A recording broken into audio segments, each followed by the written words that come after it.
So for problem 13-9, almost katulad ng 13-8, the only complication is meron tayong dalawang materials. Material A added at the beginning and material B added to the good units. So according to the problem, we received from Department A 10,000 units. So, kagaya nung previous problem sa 13-8, merong apat na pwedeng puntahan yan, mas spoil, and then we have two types of spoilage, normal and abnormal. And then we also have, pwede siyang ma-transferred out and pwede rin siyang maiwan sa department natin dahil hindi pa siya tapos. So, that's a work in process. So, sinabi sa problem na ang transferred out ay 7,000 units and the ending work in process is 2,000. So, we have to compute for the normal spoilage. So, the normal spoilage is 450. Computation, 5% nung 9,000, no? 7,000 plus 2,000. Excuse me for that. So, bakit kasama yung 2,000? Kasi ang sabi, it's yung the normal spoilage ay 5% ng good output. Yung ending work in process kasi natin, according to our problem, is 95% complete. Let me put it here, no?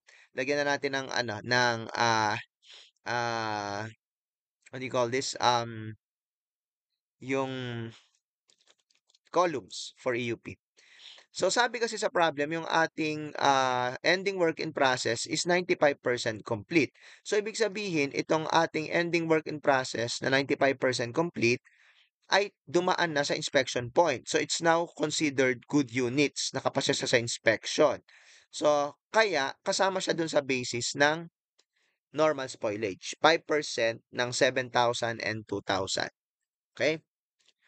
And then abnormal spoilage is of course, we have to balance this. So insert mo na lang siya as squeezing as squeeze amount. So abnormal spoilage is 550.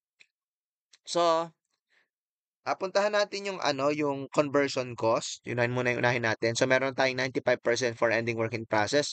Transferred out is of course 100% kasi nga na-transfer out na siya sa susunod na department or sa finished goods.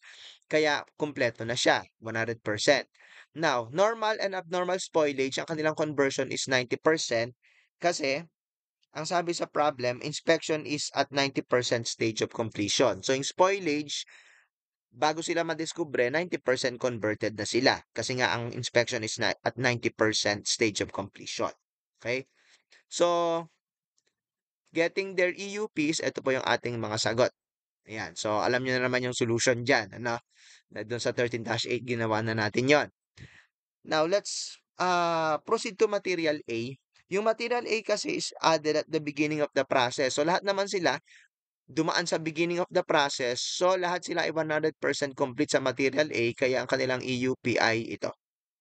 For material B, sabi ina-add lang siya sa good units. So, ang meron lang 100% ng material B ay yung ending work in process at transferred out units. Yung normal at abnormal spoilage, dahil hindi sila nakapasa, hindi sila bibigyan ng material B, kaya 0% ang kanilang material B with the following EUP.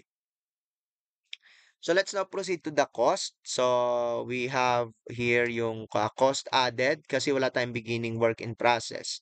And let's put some columns here. So given sa problem yung mga yung mga costs added, material A, material B, 13.5 tsaka 4.5. Yung labor at overhead pinagsama ko na under one column conversion, so 84 to 80. So ang total is 102 to 80. So, cost per EUP. So, again, we divide. Sagot natin sa material is 1.35. Ang solution, 13,500 divided by 10,000. So, na-demo na naman natin to doon sa naunang problem. So, we can proceed with revealing the amounts. So, with the cost per EUP now computed, we can now distribute the costs to the normal, abnormal, spoilage, transferred out, and ending work in process. So, for material A, ito yung ating sagot. So, again, paulit-ulit lang yan. Diba? 1.35 times 450, 1.35 times 550, and so on and so forth. Material B, ito po yung ating sagot. Same logic.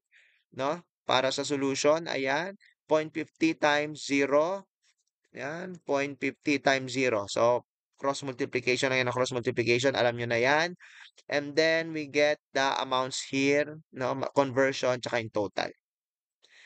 So, how much is the units transferred out? Ang i-absorb ng transferred out units ay itong 73,150 tsaka 49950. So, ang cost ng ating good, ay sorry for that. Ang ating cost ng good units is 78,149.50. Okay, so you debit that to finished goods and credit work in process of assembly department. Yung normal spoilage, kagaya din ng naunang problem, that will be debited to a loss account. So debit loss on spoilage, 4,090.50 and credit work in process of assembly department, 4,090.50. So yun po.